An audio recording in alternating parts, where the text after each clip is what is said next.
Diarreas virales, cuatro grupos, lo que son los norovirus, con el virus Norwal, que es la principal causa de diarrea viral en adultos, rotavirus, principal causa de diarrea viral en niños. La segunda causa en general serían los adenovirus, que aparte de cuadros de diarrea producen cuadros respiratorios altos, y los astrovirus. Quizás lo más importantes acá sean los norovirus, virus Norwal y los rotavirus. Este último, ya saben, es la principal causa de diarrea viral, sobre todo en niños, y es la principal causa de deshidratación en niños, ¿no? Esto lo van a ver más ampliamente en pediatría. Dicen que a los 10 años de edad, pues más del 90% de niños ya tienen anticuerpos contra este virus. El cuadro clínico: diarrea de intensidad variable, vómitos, fiebre. Diagnóstico suele ser clínico. Pruebas de ELISA solamente son necesarias para ensayos clínicos. Manejo: soporte, ¿no? Ya saben que en normas técnicas se estipula vacunación ahora contra rotavirus, ¿no? Bueno, eso lo van a ver más en pediatría, es un tema más de ellos. De los calicivirus, el virus Norwal, que es un norovirus, es la causa más frecuente de diarrea viral en adultos. ¿Mm? Una característica de los calicivirus es que su inóculo es muy bajo.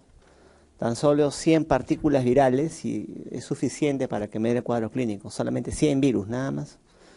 Diarrea igual de intensidad en adultos. Y el diagnóstico, recuerden, también suele ser en base a el cuadro clínico, ¿no?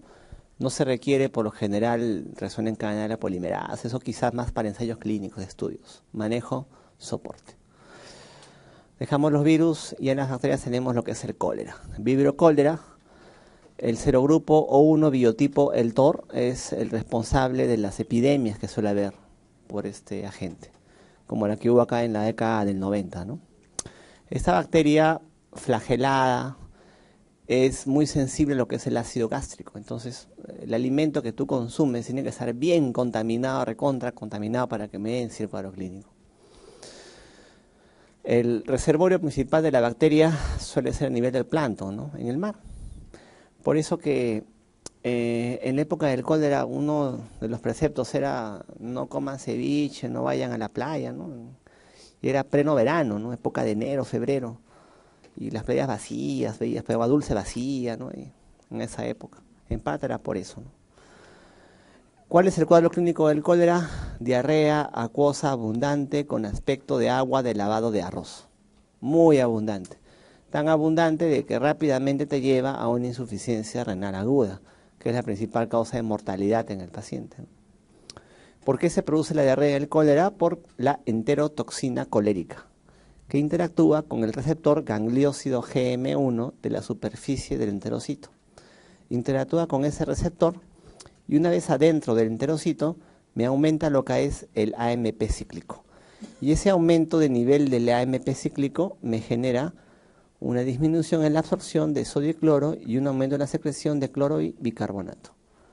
Entonces, una diarrea rica en electrolitos, ¿no? Y aspecto de agua de lavado de arroz típica de esta enfermedad. Miren a la señora, ¿cómo la ven? Seca, ¿no? Ojos hundidos, deshidratada. Después, bien hidratada. Entonces, la piedra angular del manejo, ¿cuál es? La rehidratación, básico. Rehidratación.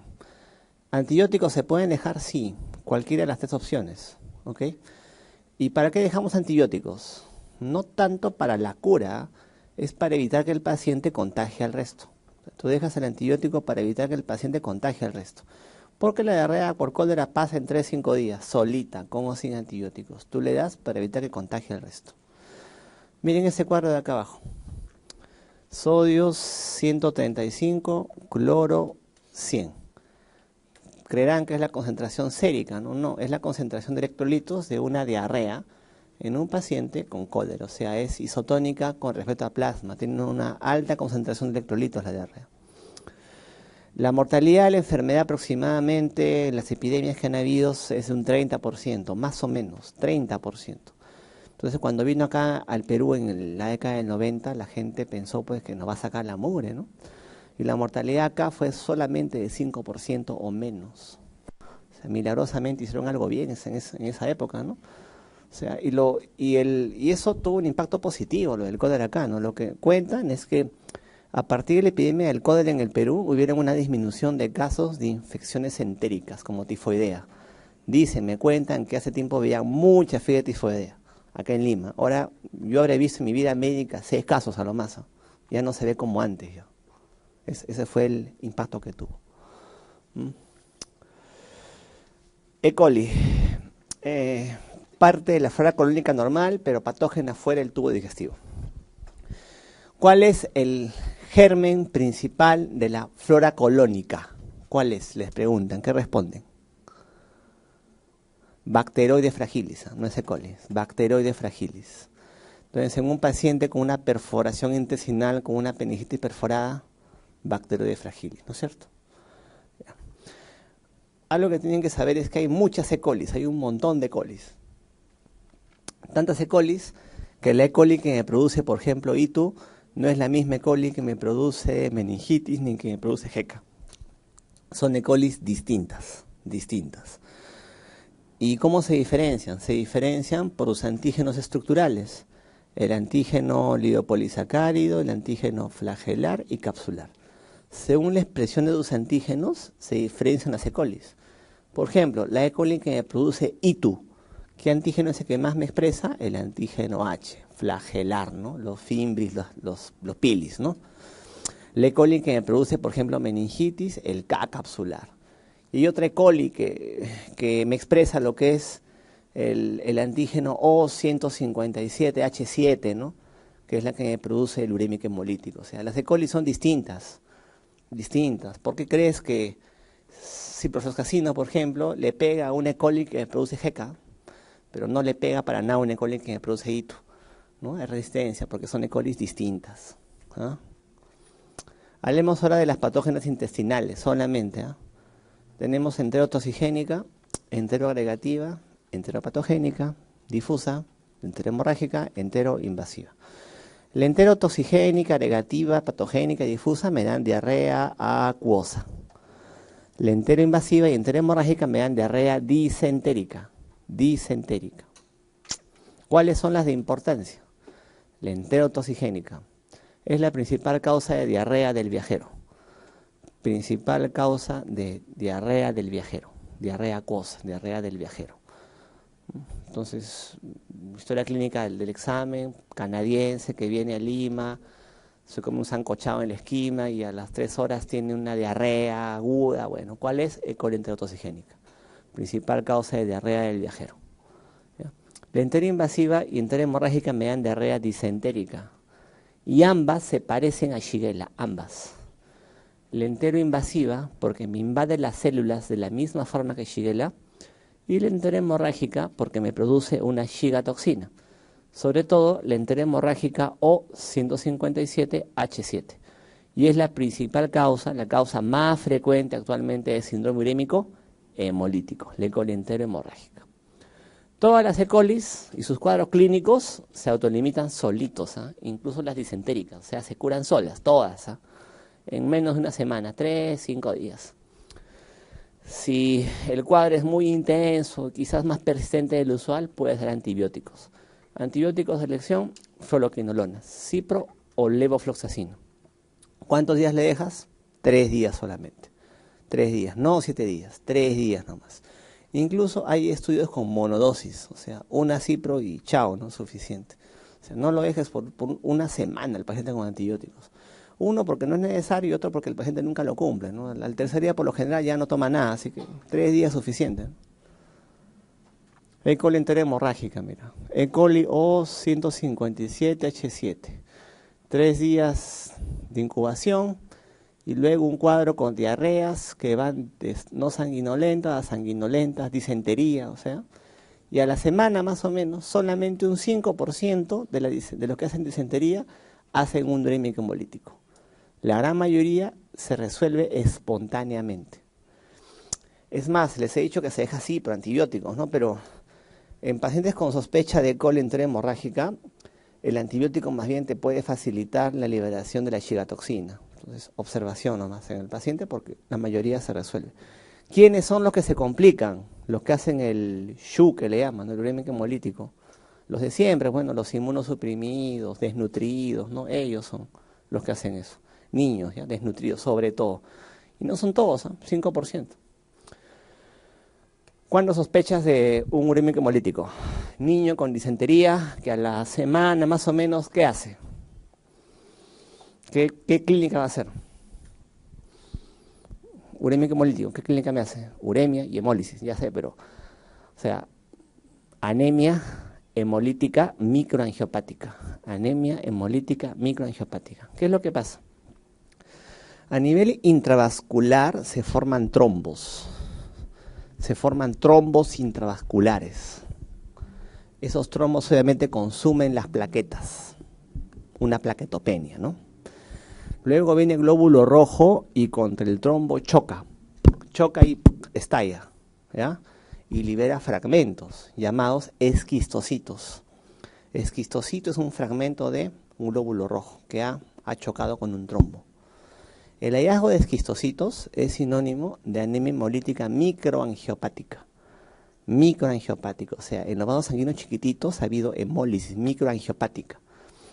Esos esquistocitos no son patognomónicos, digamos, del urémico hemolítico. Se pueden ver en otros casos de anemia hemolítica microangiopática. Por ejemplo, ¿cuáles son los otros casos? Síndrome de HELP, el PTT, la púrpura trombótica trombocitopenia, que es un cuadro igualito al urémico hemolítico, ¿no? Entre otros cuadros, ¿no es cierto? CID también. Entonces, anemia hemolítica microangiopática, CUMS negativo, ¿no? Negativo, ¿qué más? Hay plaquetopenia y falla renal, ¿no? Falla renal. Es lo que se ve en estos niños. Aquí está, anemia hemolítica, trombocitopenia, falla renal. De ese 5% que es urémico hemolítico, la mayoría muere, no, solamente fallece el 3 a 5%, la mayoría se resuelve, ¿no? Otros quedan con secuelas, eso es lo que tienen que recordar. Clostridium difficile es un anaerobio que vive normalmente en la flora colónica, vive en la flora colónica en cierta cantidad, pero esa cantidad aumenta, digamos, el inóculo, aumenta en población bajo ciertas circunstancias. ¿Cuáles son las circunstancias que me van a favorecer el aumento del número normal de esta bacteria? Sobre todo uso previo de antibióticos de amplio espectro. ¿Cuál es el antibiótico históricamente asociado con Clostridium difficile? Históricamente, el que vas a marcar en el examen. Clinda, ¿no? Pero mira, tan igual que la clinda o más, ampia, moxi, cefalosporinas. Entonces no esperes que te pongan clinda, te pueden poner ceftriaxona, incluso cualquier antibiótico, ¿eh? Cualquier antibiótico, ¿eh? O sea, no esperes clinda solamente. ¿Y cuál es el cuadro clínico? Paciente hospitalizado que recibe antibióticos y tiene qué cosa. ¿Cuál es el cuadro clínico clásico del Clostridium difficile? La colitis pseudomembranosa, ¿ya? Ese cuadro clínico es el cuadro más grave y es el cuadro que quizá nunca vean, ¿ya? Llamado colitis pseudomembranosa. Lo que van a ver ustedes es diarrea acuosa, común y corriente. O sea, es causa de diarrea intrahospitalaria. Así como hay neumonía, también hay diarrea, pues, ¿no? Y los cuadros van desde diarrea acuosa hasta un cuadro grave llamado colitis pseudomembranosa, en el cual el paciente se disentería, se perfora y se muere, ¿ya? Eso quizá nunca vean. Y si se ve, el paciente se puede morir. Lo que van a ver ustedes con más frecuencia es diarrea acuosa común y corriente. Abuelito con neumonía, que al día siguiente se queja de diarrea en la visita. ¿Y cómo son esas deposiciones, abuelito? Líquidas, doctor, toda la noche. Ha sido el Quaker, seguro que le han dado en el lunch. Sin lácteos, la dieta. No. Lo primero que tienes que pensar es Clostridium. No estés esperando ver esto, bueno, que bote membranas. Ya. Este es un caso grave, extremo. Lo usual es un cuadro común y corriente de deposiciones líquidas. El cuadro más grave se llama colitis pseudomembranosa. Tienes un paciente entonces con neumonía, anciano, con deposiciones líquidas, sospecha que es Clostridium. ¿Qué examen le pides para confirmar que es Clostridium difficile? ¿Qué le van a solicitar? Quiero confirmar que es Clostridium. Ese abuelito con neumonía puede tener Clostridium difficile. Voy a pedirle qué prueba de laboratorio o microbiológica le piden para confirmarlo.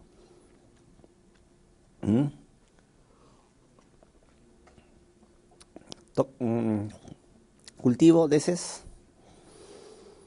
Mira, este germen es un anaerobio. Y los anaerobios son de fácil cultivo, son de difícil cultivo. ¿Por qué creen que le he puesto así? Difíciles, porque es de difícil cultivo, pues.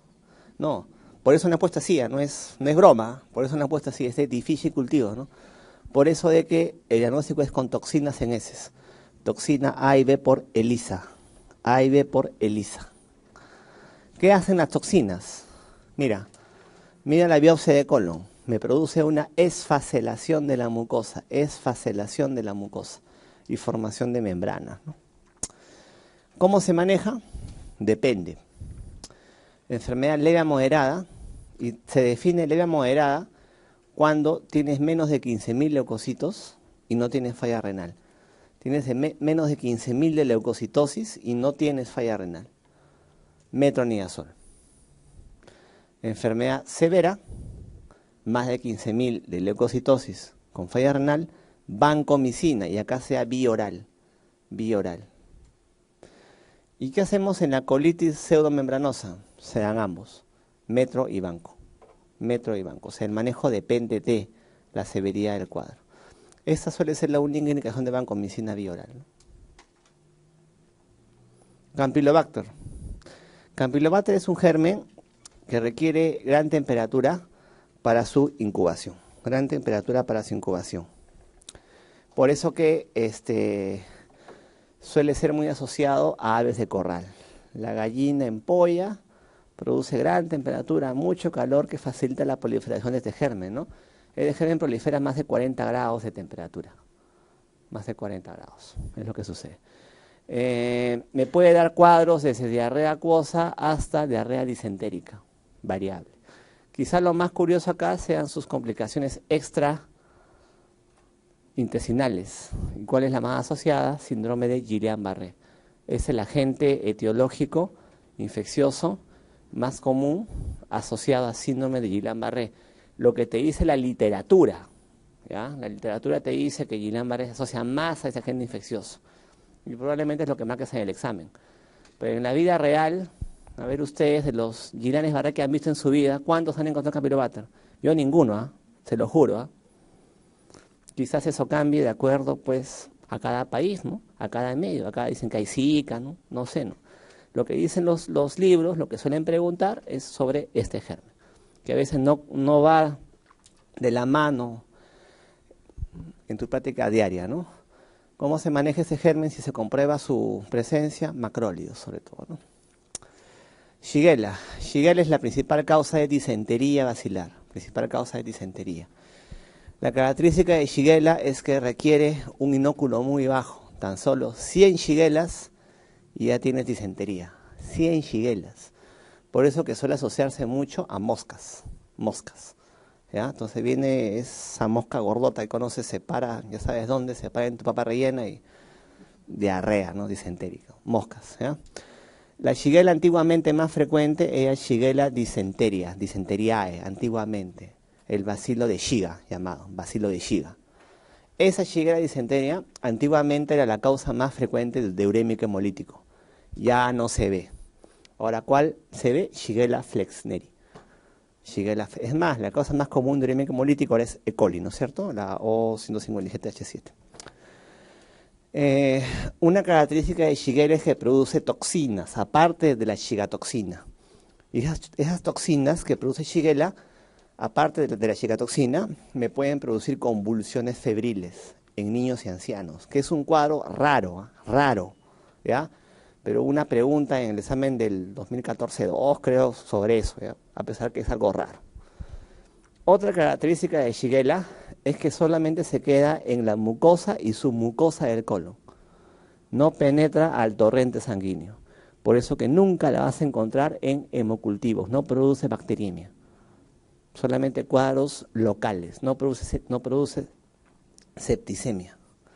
Me podrá dar SIRS quizás, ¿no? Taquicardia, taquipnea, fiebre, pero solamente se queda en la mucosa del intestino, o sea, no vas a encontrarla en hemocultivos.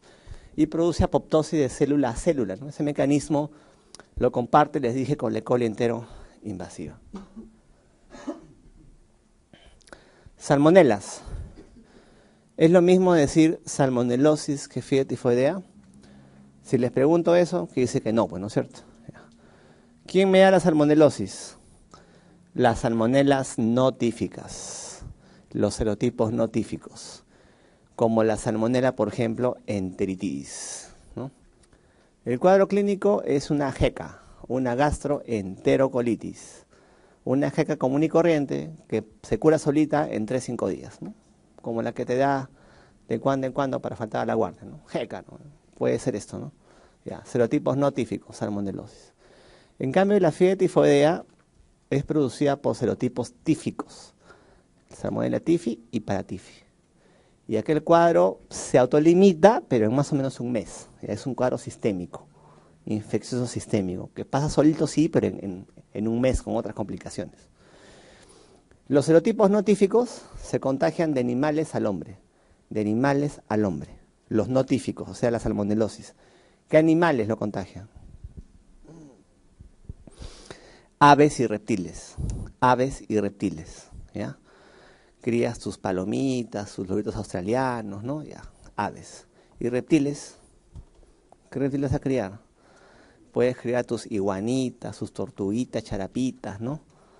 Van con eso, ¿eh? Con salmonelosis ahí, ese contagio.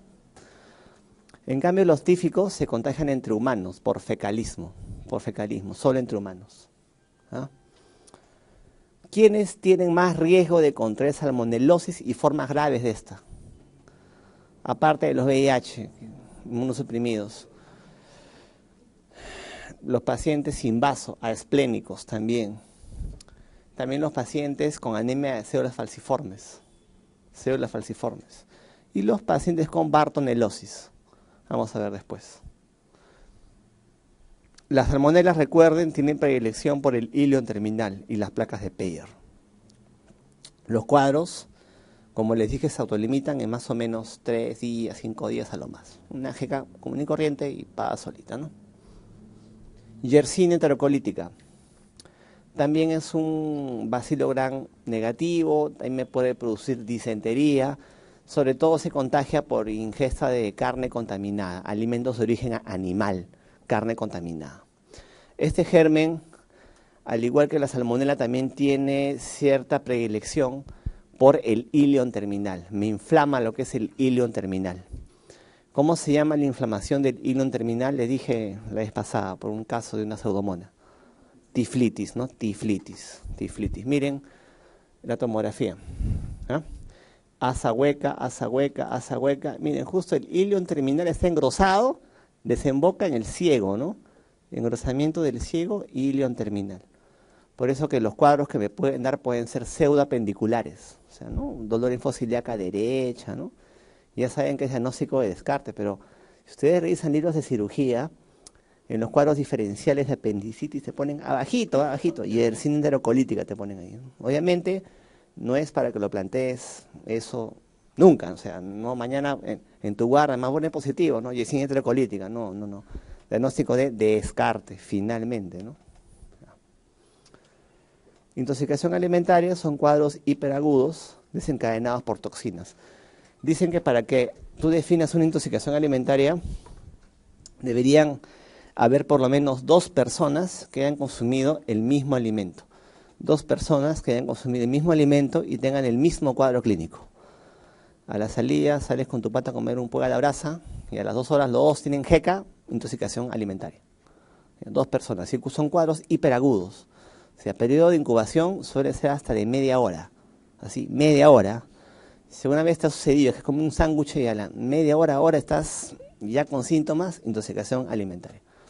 Y los cuadros suelen ser de vómitos con deposiciones líquidas. ¿Cómo se maneja? Soporte, ni siquiera requiere antibiótico porque son toxinas simplemente, ¿no? Tenemos Staphylo aureus, Bacillus cereus que va con arroz, ingesta de arroz sobre todo. Y los Clostridium, ¿no? Recuerden Clostridium botulinum, aparte del cuadro de vómitos, me da una parálisis descendente, ¿no? Sí les mencioné, de pocas horas de evolución. ITS, pasamos a otro tema. Tenemos los síndromes de ITS, ¿no? Síndrome de descarga uretral. Etiología, gonococo y clamidia. Principalmente gonococo. Principal causa. Manejo sindrómico.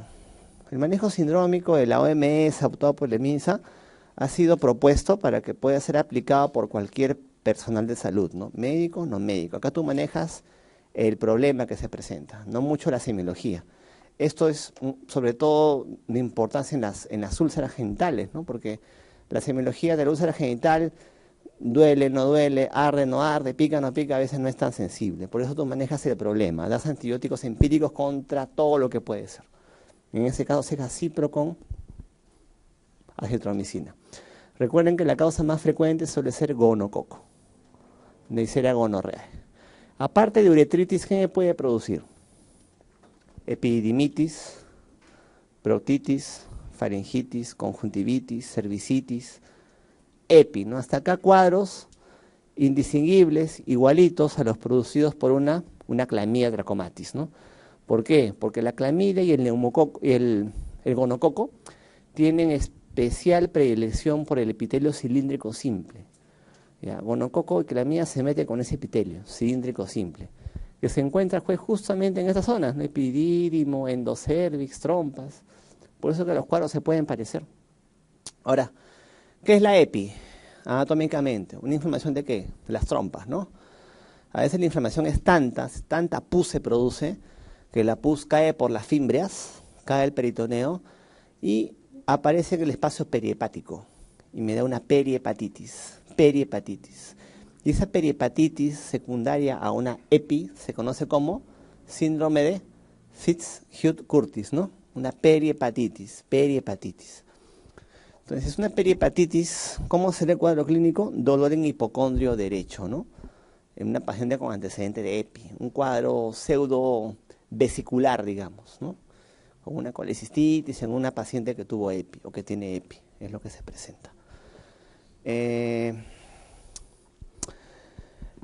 Como es una perihepatitis, solamente se inflama la cápsula de Gleason, o sea, no hay elevación o no mucha de enzimas hepáticas, por ejemplo, ¿no?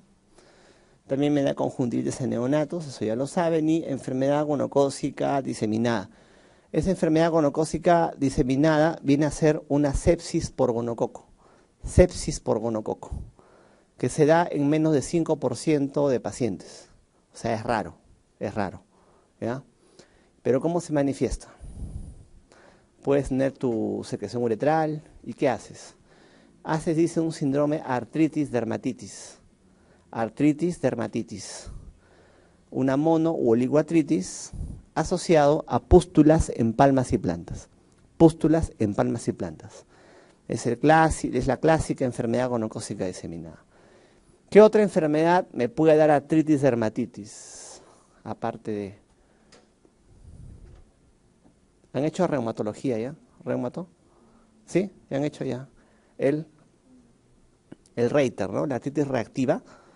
También, aparte de artritis, tiene manifestaciones dermatológicas, ¿no? Queratoderma blenorrágico en palmas y plantas, por ejemplo, ¿no? O sea, van en los diferenciales, por ejemplo, ¿no? Estos cuadros graves de enfermedad gonocócica suelen asociarse a deficiencia de complementos, sobre todo. Vamos a ver eso después. Uretritis, cervicitis, mira, pústulas en palmas y plantas, palmas, ¿no? Y mira, adherencias de la cápsula de Gleason con el peritoneo, ¿no? Fitz-Hugh-Curtis, ¿no? Adherencias.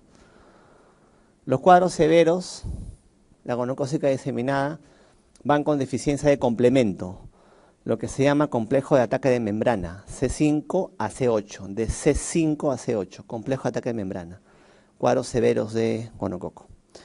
El agar clásico para el diagnóstico de gonococo, ¿cuál es? Thayer-Martin, ¿no?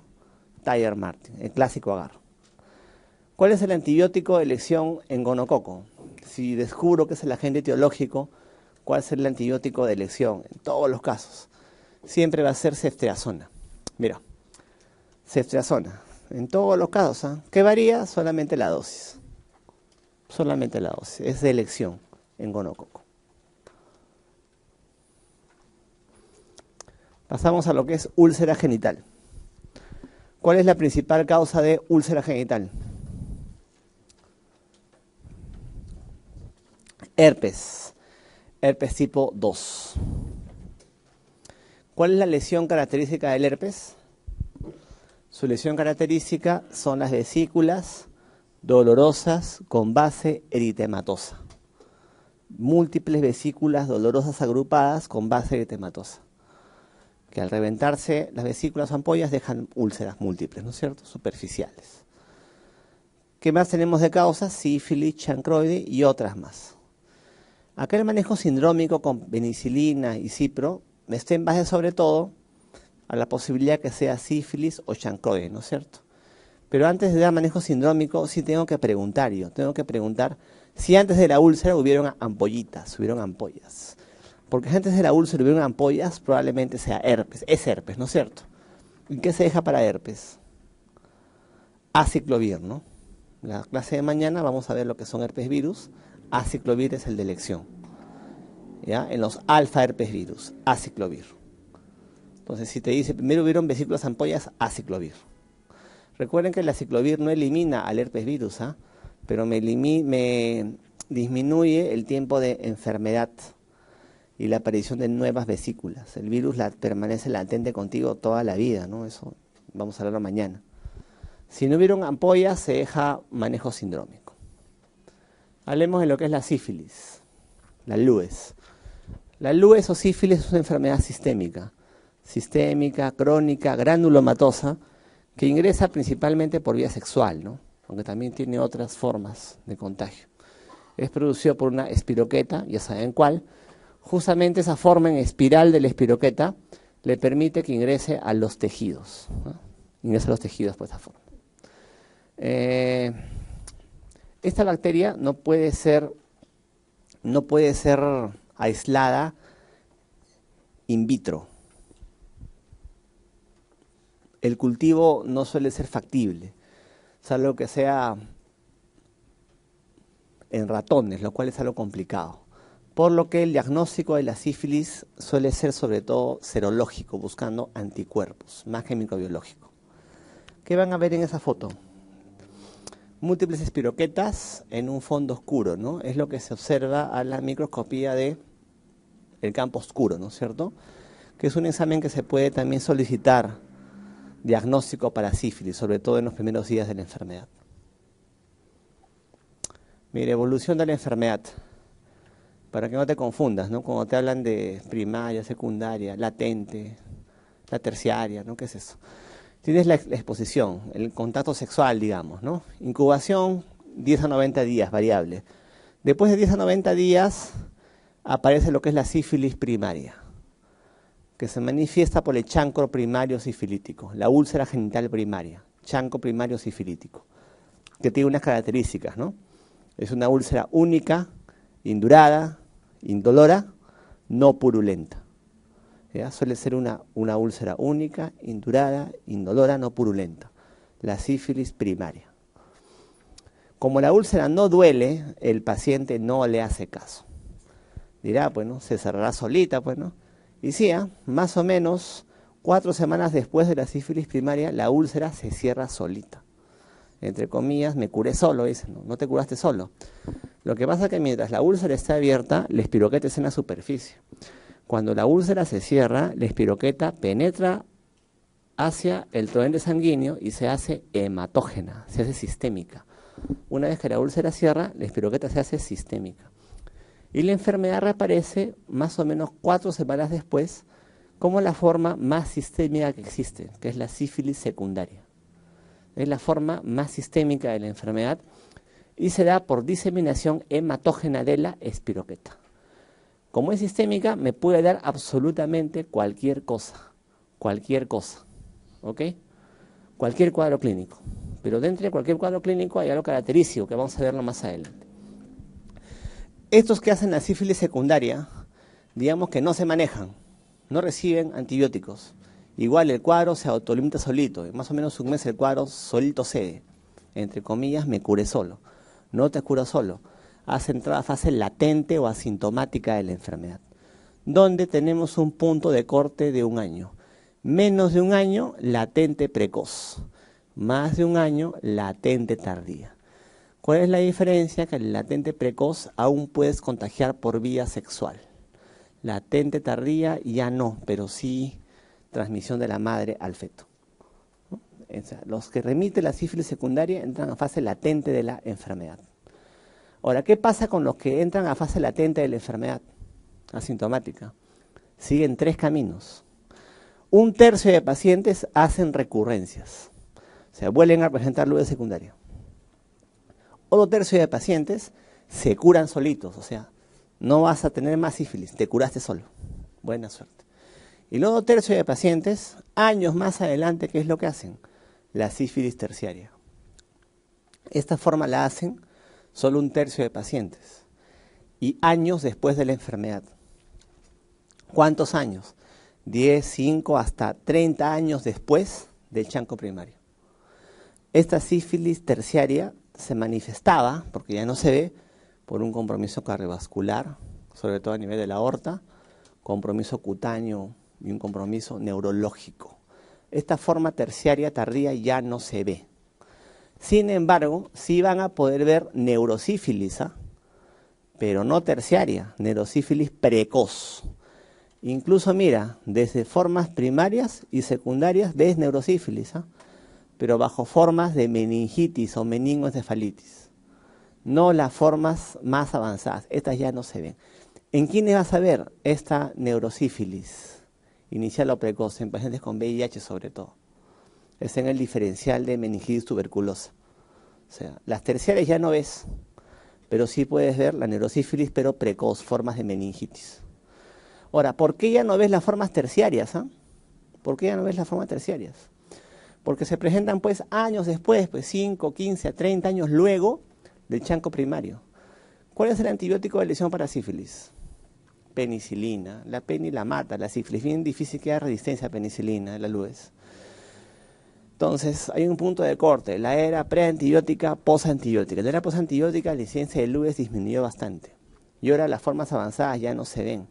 ¿Por qué? Digamos que es un paciente promiscuo, ¿ya?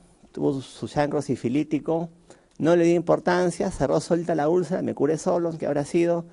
Tuvo la luz secundaria, no le dio importancia, ¿qué habrá sido? Me curé entre comillas solo. Vas a fase latente de la enfermedad y un día te duele la garganta.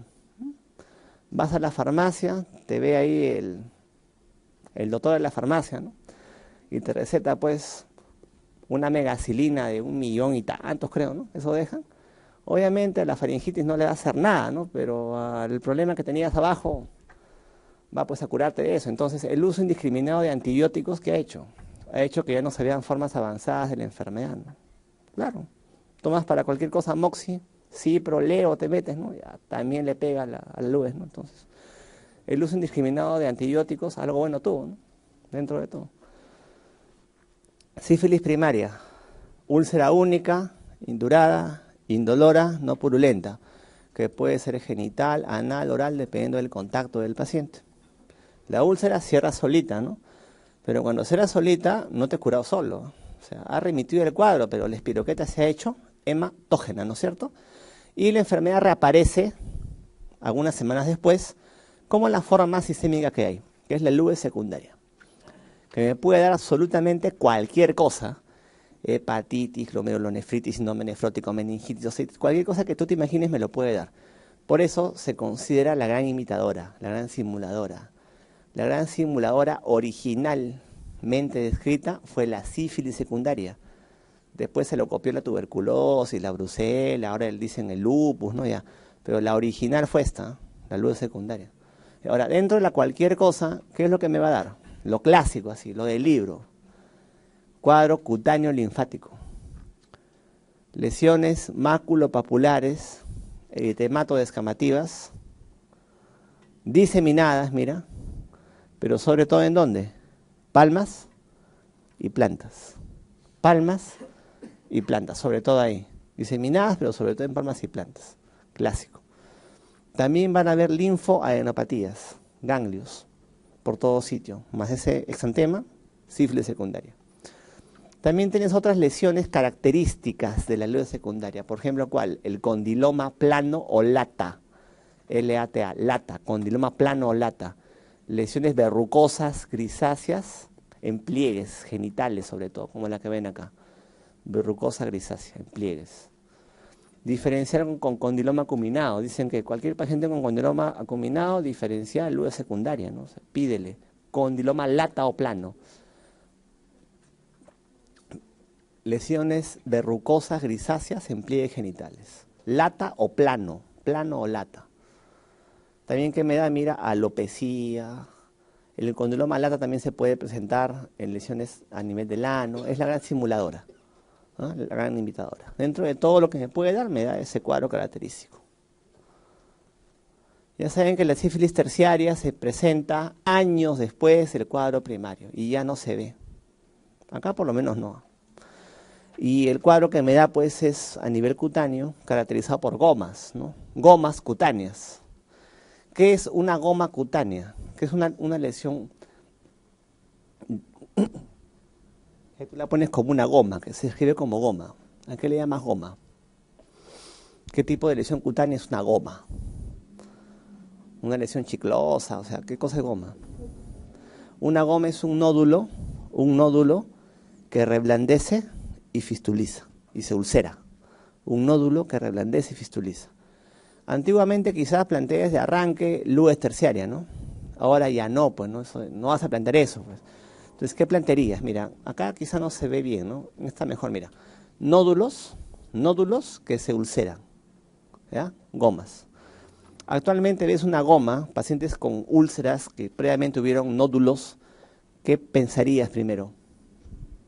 Como posibilidad. Ya no vas a plantear esto, ¿no? Sífilis terciaria no vas a poner, pues, ¿no? TBC cutánea, tuberculosis cutánea, me dan gomas, ¿eh? ¿Qué más? Micobacterias atípicas, o sea, micobacterias no tuberculosas cutáneas. Y si las gomas siguen una distribución lineal, como una línea, planteas esporotricosis, distribución linfangítica, ¿no? Siguen los linfáticos, ¿no? Lineal esporotricosis, entre otras posibilidades, ¿no? Lo que tienes que pensar. Compromiso cutáneo, también hay un compromiso cardiovascular, caracterizado por ¿qué? Una aortitis sifilítica. Mira, un aneurisma de todo el callado de la aorta, ¿no? De la aorta ascendente más que nada. Mira, aneurisma de aorta. Hay una necrosis de las 3 capas de la aorta, íntima, media adventicia, sobre todo de la aorta ascendente, aortitis sifilítica. Compromiso cutáneo, compromiso cardiovascular y neurosífilis.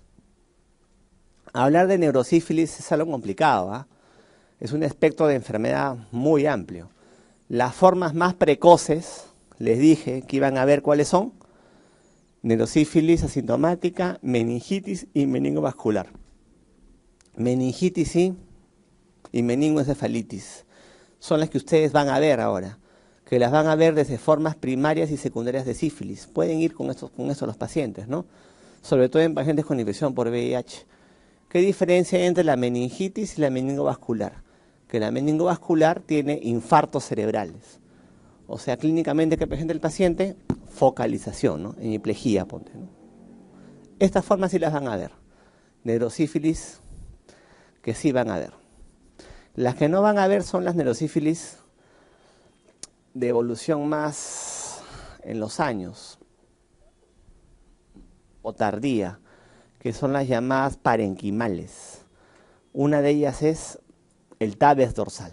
El tabes dorsal es la forma más tardía de sífilis. Mira, se presenta hasta 30 años luego de chancro primario. Y este tabes dorsal, ¿por qué se caracteriza? Por una desmielinización del cordón posterior de la médula. Una pérdida de mielina del cordón posterior de la médula. O sea, me da una ataxia del cordón posterior. O propioceptiva, ¿no es cierto? Con romper positivo. Y también tenemos esta PGP. ¿Qué es la PGP? La parálisis general progresiva. Parálisis o paresia, ¿no? ¿Qué me da ese cuadro? Una demencia progresiva y paraplegia en el paciente. Y paraplegia. Una paraplegia o cuadriplegia que progresa finalmente y demencia, ¿ya? Atrofia cerebral también. Estos cuadros, la PGP, el TABES, son los que se presentan tardíamente y ya no se ven actualmente. TABES dorsal, mira, pérdida de la mielina en el cordón posterior de la médula. Actualmente en un paciente con un cuadro de cordón posterior, o sea, pérdida de sensibilidad profunda, lo último que pensarías que es esto, ¿no? Eso ya no se ve. ¿Qué otra patología pensarías actualmente ante un paciente con una desmielinización de cordón posterior? Deficiencia de vitamina B12, degeneración combinada subaguda de la médula. ¿Ah? Van a verlo eso después.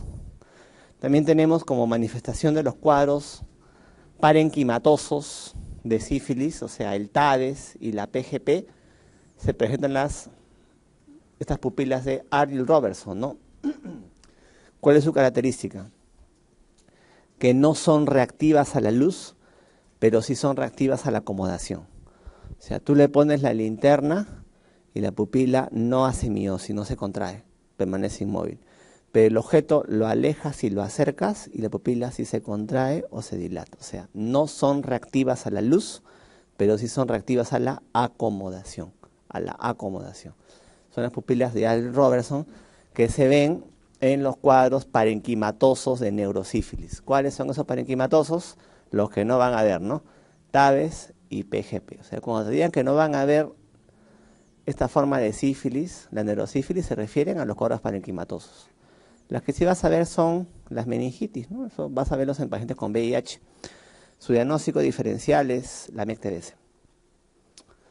Diagnóstico va a ser serológico. Recuerden que son de difícil cultivo.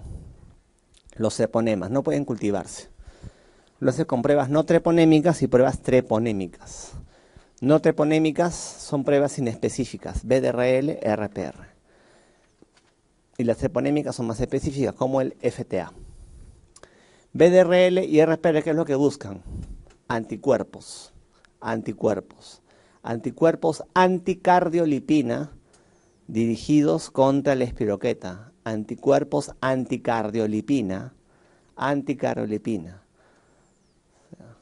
Por eso que el BDRL es un falso positivo ¿de qué? Del SAF, ¿no? Es falso positivo en el lupus y SAF porque buscan anticuerpos anticardiolipina. ¿Ah? Estas pruebas no treponémicas y no específicas, aparte de la LUES, pueden elevarse en otras patologías. Por eso que se usa la prueba de confirmación, que es el FTA. Pero ¿para qué son de ayuda las no específicas o no treponémicas? Porque me monitorizan la respuesta al tratamiento. O sea, llegan a disminuir sus diluciones con el antibiótico y llegan a negativizarse. Por ejemplo, tengo un paciente con LUES, con sífilis primaria, y un título de 1/128. Le doy la penicilina y el título tiende a negativizarse en las no treponémicas. En cambio, las específicas o treponémicas como el FTA persiste positivo de por vida. ¿Ah? ¿Cómo hago la monitorización del tratamiento? Viene un paciente con sífilis, le doy penicilina. ¿Al cuánto tiempo le pide el control del BDRL, por ejemplo? Viene a la semana nervioso, doctor, me habré curado, no voy a hacer que haya empeorado, ¿no? Vemos que el paciente vino al inicio con 1/128, le pides un control a la semana nomás, y en vez de bajar se dispara 1/256. El paciente se asusta, ya ve, doctor, he recaído, ¿no? No me voy a curar, dice, bueno. Lo que pasa es que al morir la espiroqueta va a liberar antígenos. Tú vas a producir más anticuerpos, el título probablemente aumente. El control se hace a los 6 meses, no es a la semana, a los 6 meses. O sea, le pones su penny y ¿sabes qué? Vuelves en 6 meses, le dices. No regreses más, 6 meses regresas. Y ahí tú vas a buscar que baje 2 diluciones. O sea, si estaba 1/128, que baje 1 sobre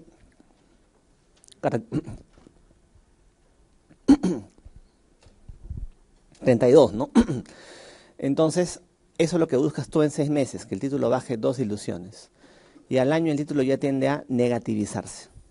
El control se pide entonces a los 6 meses, recuerda. ¿Qué cosa tú vas a pedir en casos de neurosífilis, en líquido cefalorraquídeo? ¿Vas a producir el BDRL? ¿Vas a solicitar el BDRL o vas a solicitar el FTA? Para sífilis a nivel central, una meningitis sifilítica, lo que se pide es BDRL. ¿Por qué? ¿Por qué no se pide el FTA? Mira, el anticuerpo que me busca el BDRL nunca atraviesa la barrera hematoencefálica.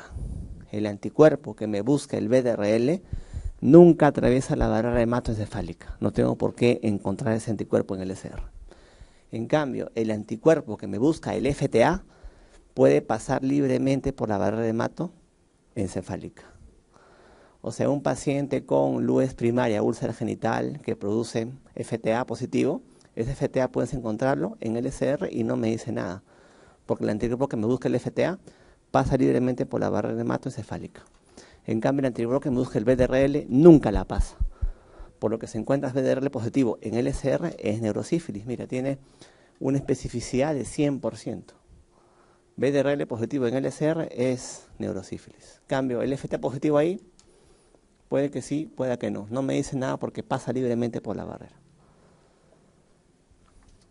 Ahora, los anticuerpos no siempre son positivos, ¿ah? Tienen su sensibilidad. Latente, temprana, menos de un año del chanco primario. ¿Cuál era la importancia? Que pueden contagiar por vía sexual, ¿no es cierto? Esos de latente temprana, la sensibilidad es mucho mayor en las pruebas no treponémicas. Mientras más tardía es la sífilis, son más positivas las pruebas específicas o treponémicas.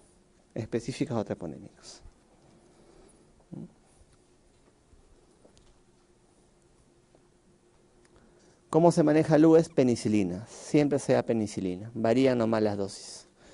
Alternativa, doxiciclina, en alérgicos a la penicilina. Sin embargo, hay situaciones en las cuales solamente se da penicilina. O sea, no me interesa que seas alérgico a la penicilina piña. Hay que hacerte la desensibilización. Tengo que darte penicilina de todas maneras. O sea, puedes siempre como alternativa dar doxia, pero hay situaciones clínicas en las cuales solamente se puede dar una penicilina. No tienes otra alternativa. Si eres alérgico a la penicilina piña, tengo que hacerte la desensibilización. ¿Cuáles son esas situaciones en las cuales solamente puedo dar peni, sin alternativa? Si eres alérgico, piña, te desensibilizo. Gestantes. VIH sí, neurosífilis. Neurosífilis, eres VIH, gestante, piña, penis. Pero si soy alérgica a la moxi, piña. Te hago la desensibilización. ¿No? Es lo que se indica. Varían nomás las dosis. Miren, en neurosífilis se da por 14 días, ¿no? De forma diaria, ¿no? La otra es una monodosis.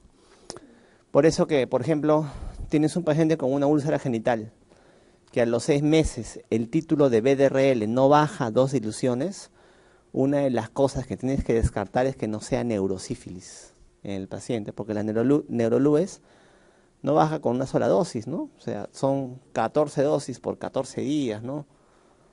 O sea, una causa de un VDRL que no baje en un paciente es que tengan compromiso a nivel central, que requiere otro tipo de esquema. ¿Qué es la reacción de Harish-Hersheimer? Es una reacción producto de la muerte de las espiroquetas. Le pones la penicilina, la espiroqueta muere, libera antígenos. ¿Tú qué produces? Anticuerpos. ¿Eso qué me produce? Fiebre, mialgia, cefalea y postración. Es una reacción producto de la muerte de la espiroqueta por el antibiótico. No es exclusivo de la sífilis. También se ve en otras espiroquetas. ¿Qué otras espiroquetas se ven? Ustedes conocen. ¿Qué otras espiroquetas conocen ustedes? Solamente son 3 espiroquetas que pueden producir enfermedad en humanos. La de la LUES, Leptospira y la borrelia, ¿no? Y la borreliosis. Borreliosis, leptospirosis y sífilis son las 3 enfermedades que se producen por espiroquetas. Ese Harish se puede presentar en ellas, no es exclusivo de la LUES, ojo. ¿En quiénes es más frecuente ese Harish? En aquellos que tienen gran cantidad de espiroquetas circulantes. Por eso que es común en las gestantes. ¿Y en qué estadio de sífilis crees que es más frecuente? Si se da sobre todo en los que tienen gran cantidad de espiroquetas circulantes. ¿En qué estadio de sífilis? ¿Primaria? La secundaria, ¿no? Que es la diseminación hematógena de la espiroqueta. Si es un evento inflamatorio, producto de la muerte de las espiroquetas, ¿qué le podrás dar para evitar el Harish? Corticoides. ¿En quiénes? En gestantes y en luz secundaria, ¿no? ¿Y cómo se maneja si se presenta? AINES, bueno, le das ibuprofeno, paracetamol y 2-3 días y el cuadro solito pasa, ¿no? Ahora, me olvidé de decirles, la prueba de BDRL, RPR, se hacen positivas recién a los 10-14 días. 10-14 días del contacto. Entonces, si es un paciente que viene con una úlcera genital reciente nomás, que no han pasado ni 10 días, y el BDRL no sale positivo, ¿qué opciones tienes? Opción A, regresa la siguiente semana y te vuelve a pedir la prueba. Opción B, le hago un raspadito de la úlcera y lo observo en microscopio de luz polarizada, ¿no? Esa luz polarizada sí sale la prueba desde que aparece la úlcera positiva, ¿ok? Digamos la prueba más precoz para el diagnóstico de sífilis en microscopio de luz polarizada. Eso sale ni bien aparece la úlcera, sale. En cambio, el anticuerpo se demora todavía en producirse 10 a 14 días. Chancroides Haemophilus ducreyi, su úlcera es totalmente opuesta a la de la sífilis. Mira, son múltiples, dolorosas, purulentas, mira, pus, sangrantes y en sacabocado. Mira esta de acá. Múltiples, dolorosas, sangrantes, purulentas, sacabocado. A ver, tengo una úlcera única, indurada, indolora, no purulenta, sífilis. Tengo una úlcera sangrante, purulenta y dolorosa, chancroide. Tengo una úlcera sangrante pero indolora. Sangrante pero indolora. Donovanosis. Producida por Calimato Bacterium granulomatis o Klebsiella granulomatis también llamado. Klebsiella o Calimatobacterium granulomatis. Suele darme una úlcera sangrante pero indolora. Diferencia con chancroide que duele, ¿no? Y a veces suele ser exofítica, o sea, tan exofítica que se confunde con carcinoma epidermoide, a veces sangrante pero indolora. Calimatobacterium granulomatis o Klebsiella granulomatis. Tienen un bubón inguinal, síndrome de bubón inguinal. Agente es la clamidia, trachomatis. Tienen una paciente que en la vulva tiene múltiples lesiones ulcerativas superficiales donde antes hubieron ampollas, que es herpes, ¿no? El herpes me da lesiones múltiples, dolorosas, superficiales.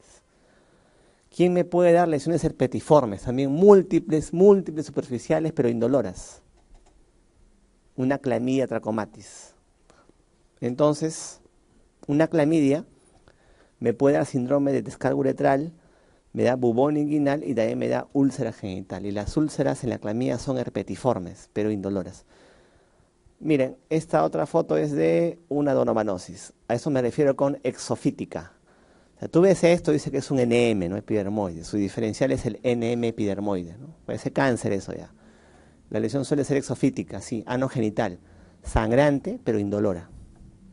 Calimatobacterium granulomatis o Klebsiella granulomatis. Y ese cuadrito es básico, es el resumen de todo. Etiologías, características de las úlceras y el manejo, ¿no? Mira, el linfogranuloma venéreo con la clamidia son úlceras herpetiformes pero indoloras, ¿no? Lo que se deja. Síndrome de flujo vaginal, vaginitis, eso lo van a ver en ginecología, obviamente. EPI también en gineco. Bubón inguinal, ¿saben quién lo produce? La clamidia trachomatis, ¿no? Y para clamidias en general, trachomatis, citasi y neumonía, el antibiótico siempre es doxiciclina. Así para gonococo es la ceftriaxona. En clamidias en general, cualquier clamidia, la pulmonar, la genital, siempre es doxiciclina, antibiótico de elección en clamidias.